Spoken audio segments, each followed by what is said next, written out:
Hello guys, welcome to I exam B. तो एक बार फिर से आपका स्वागत है आई एग्जाम बी के इस चैनल पर, जिसमें आपको तैयारी कराते हैं सभी बैंकिंग, रेगुलेटरी बॉडीज एंड सभी इंश्योरेंस कंपनीज के एग्जाम की। आज हम बात करेंगे NIACL AO का जो आज मेंस एग्जाम था, आज ही एग्जाम था यानी कि 8 अक्टूबर को। तो उसके एग्जाम एनालिसिस की बात करेंगे। मैंने देखा अब तक बहुत सारे एग्जाम एनालिसिस आ चुके हैं। ऑब्वियसली एग्जाम हुए हुए काफी टाइम हो चुका है।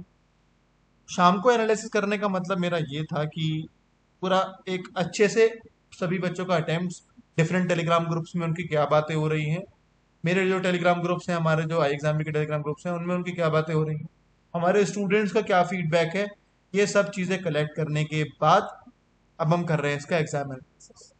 मतलब यहाँ पर कोई भी बिना जल्दबाजी के आपको पूरा एग्जाम एनालिसिस मैं आपको बताऊंगा। ये एग्जाम एनालिसिस आप देखिए, और ये इसको देखने के बाद एग्जाम एनालिसिस देखना बंद कर दीजिए इस particular exam NIACL AO mains की। जितनी भी रिसर्च हो सकती थी एग्जाम के बाद से लेकर अब तक, वो सब मैंने कर ली है, और उसके बेसिस पर आपको मैं एनालिसिस एनालिसिस यहाँ पर देने। बाकी आप लोग भी बताइएगा मुझे कैसा आपका एग्जाम रहा, किस स्ट्रीम से आप लोग हैं, और कितने आपके अटेम्प्ट्स रहे, ताकि ये कट ऑफ का भी वीडियो स्ट्रीम वाइज, हेल्थ का, ऑटोमोबाइल का, इन सब का एक स्ट्रीम वाइज कहीं ना कहीं हम बना सकें और आइडिया ले सकें कि कितना है। डिफरेंट टेलीग्राम पोल है, टेलीग्राम ग्रुप का मैं लिंक शेयर करा दूंगा, उसमें कुछ पोल्स कंडक्ट कराए हैं, ताकि एक आइडिया लग सके कि ये स्टूडेंट्स के जो अटेम्प्ट्स हैं स्ट्रीम वाइज वो कितने कितने हैं। ठीक है, चलिए स्टार्ट करते हैं इस वीडियो को। अगर आप चैनल पर नए हैं गाइस, चैनल को सब्सक्राइब करना ना भूलें, बेल आइकन प्रेस कर लीजिएगा, ताकि जो भी लेटेस्ट वीडियोस है उनकी नोटिफिकेशन आपको मिलती है। एग्जाम बेटर आप सब जानते ही हैं, अभी ज़्यादा बात नहीं करेंगे इसके बारे में। चार चार इसमें थे, और इसमें स्पेशलिस्ट पोस्ट के लिए एक अलग से ऐड हो गया था।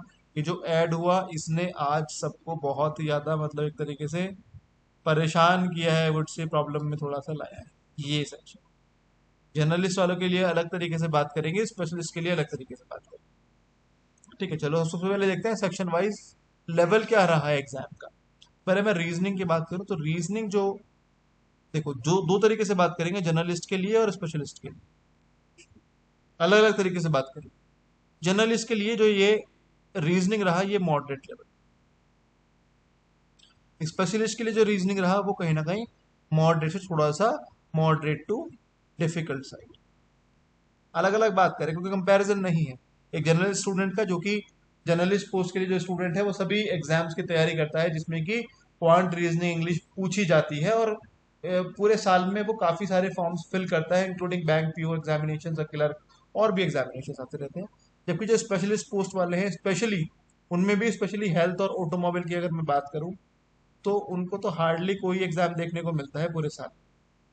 तो उनके लिए जो लेवल रहा वो मॉडरेट टू डिफिकल्ट हम लेवल रखें। Next section quants, again journalist के लिए एक मॉडरेट। मतलब जर्नलिस्ट के लिए कोई भी सरप्राइजिंग एलिमेंट इसमें मुझे देखने को नहीं मिला, रीजनिंग में भी और क्वांट्स में भी। दोनों ही मॉडरेट लेवल के सेक्शन रहे, जो कि मेंस एग्जाम में एक्सपेक्टेड भी रहता है, वही पेपर एक्सपेक्टेड जो मेंस एग्जाम में होता है वही देखने को मिला। कुछ भी मेजर चेंज वहां पर नहीं देखने को मिला फॉर जर्नलिस्ट। स्पेशलिस्ट के लिए बात करें तो अगेन ये क्या आ जाएगा, मेरा डिफिकल्ट में आ जाएगा, मॉडरेट भी नहीं कहूंगा, ये डिफिकल्ट में ही जाएगा फॉर स्पेशलिस्ट। इंग्लिश की बात करें तो इंग्लिश हमारा जो रहा है वो जनरल कैंडिडेट के लिए ये रहा है, मतलब मॉडरेट ही रहा है।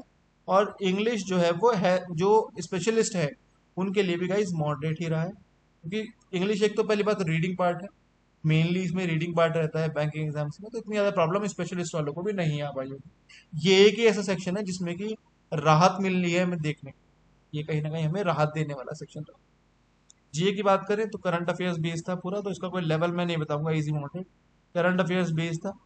क्या क्या क्वेश्चंस थे अभी हम वो भी डिस्कस करेंगे थोड़ा। अब जिन्होंने भी करंट अफेयर्स कवर किए हैं, इसमें कोई लेवल हम डिफाइन नहीं कर सकते हैं, हार्ड या इजी या मॉडरेट।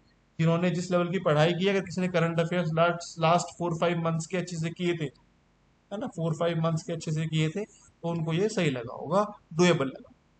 स्पेशली स्ट्रीम की बात करें तो इसमें जनरल वालों को कोई काम नहीं है।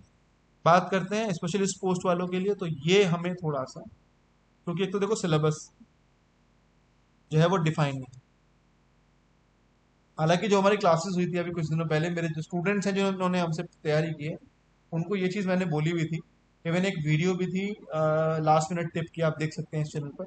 उसमें भी मैंने ये बोला था कि जो इंश्योरेंस रिलेटेड हैं चीज़ें, उनको ज़्यादा फोकस करो अपने स्ट्रीम से रिलेटेड, जो इंश्योरेंस से रिलेटेड हो चीज़ें। जैसे हेल्थ है तो हाउ इज हेल्थ, जो आपके स्टडीज़ हैं, हाउ दे कैन इम्पैक्ट और give impact on the an insurance, या इंश्योरेंस के लिए वो कैसे हेल्पफुल हो सकती है, उन चीज़ों पर ज़्यादा ध्यान, जिन्होंने उन चीज़ों पर ध्यान दिया होगा उन्होंने कुछ क्वेश्चन अटेम्प्ट कर लिए होंगे। बट मैं अगर ओवरऑल बताऊं एज ए नॉर्मल कैंडिडेट जिसको सिलेबस का नहीं पता है, तो ये स्पेशली स्ट्रीम वालों के लिए जो पेपर रहा वो कहीं ना कहीं भाई डिफिकल्ट की तरफ,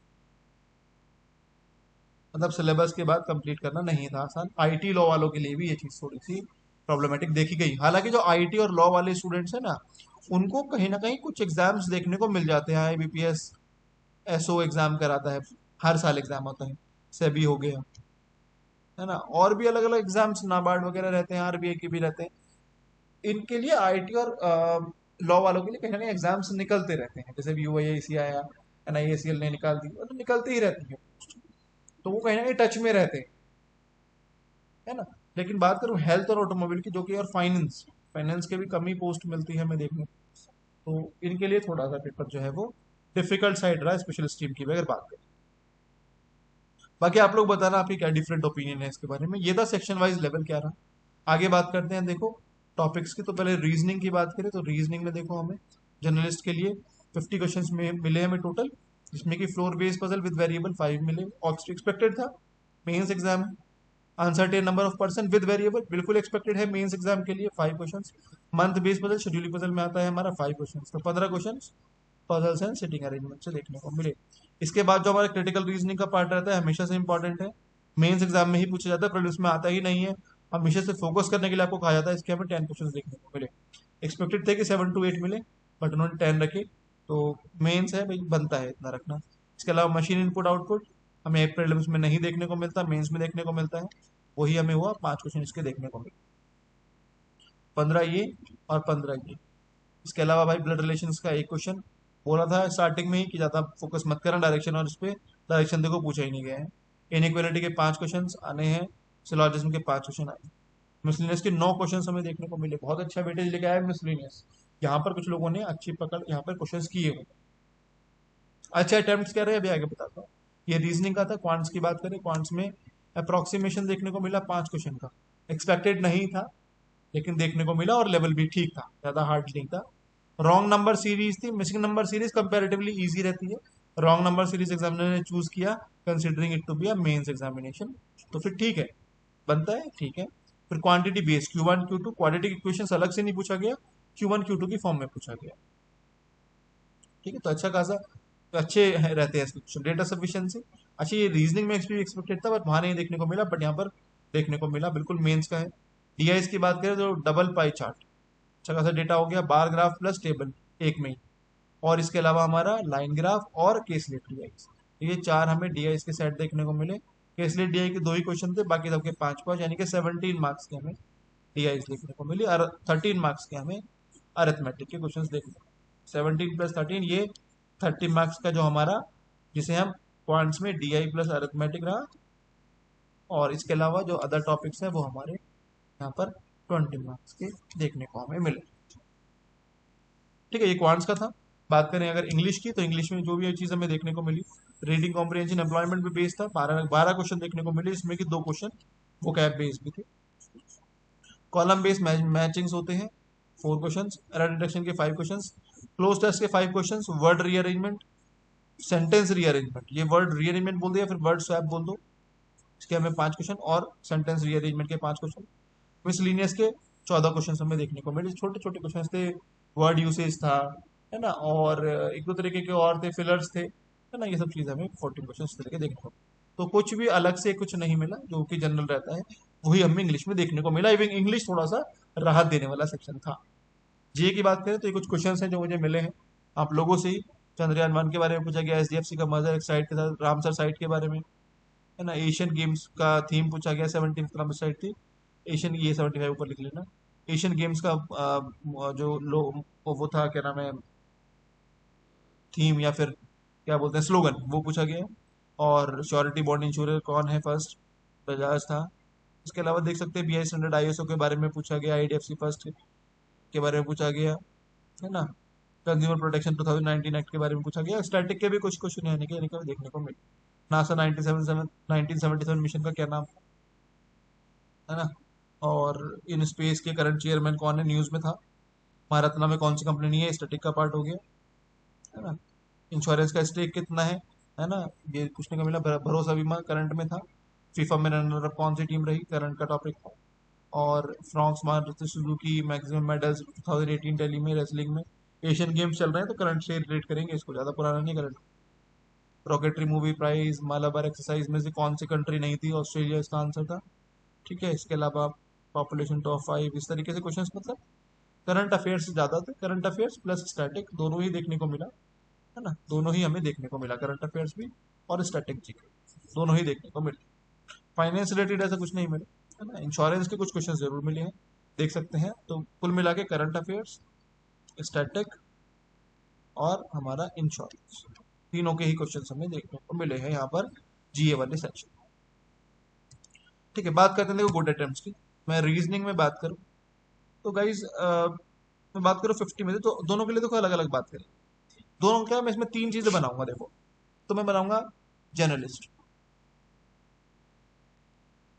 इसके लिए 50 में से हम अटेम्प्ट करेंगे, मतलब चलो मैं इसको सब्जेक्ट वाइज लिख लूंगा इस चीज को। ठीक है, फिर बात करेंगे हम स्पेशलिस्ट ऑफिसर की, द स्पेशलिस्ट की। और इसमें हम लेंगे आईटी और लॉ को एक साथ लेंगे, और हेल्थ, ऑटोमोबाइल, फाइनेंस, मतलब जो भी अलग है उनको हम एक साथ लेंगे। तो रीजनिंग में बात करूँ 50 क्वेश्चन में से 50 क्वेश्चन थे जर्नलिस्ट के लिए। ठीक है, तो रीजनिंग की बात करूँ जर्नलिस्ट के लिए तो हमें यहाँ पर गुड अटेम्प्ट्स की मैं बात करूँ तो लगभग 34-35 क्वेश्चन हमारे गुड अटेम्प्ट्स रहेंगे, क्योंकि मैं क्रिटिकल रीजनिंग को इसमें से हटा दे रहा हूँ। बाकी हम देखें तो 34-35 क्वेश्चन अच्छे रहेंगे। आईटी लॉ वालों के लिए बात करें तो अप्रोक्स 28 to 30 अच्छे रहेंगे। और अगर मैं बात करूँ हेल्थ, ऑटोमोबाइल या फाइनेंस वालों के लिए 20 to 25 क्वेश्चन आपके लिए अच्छे अटेम्प्ट रहेंगे रीजनिंग।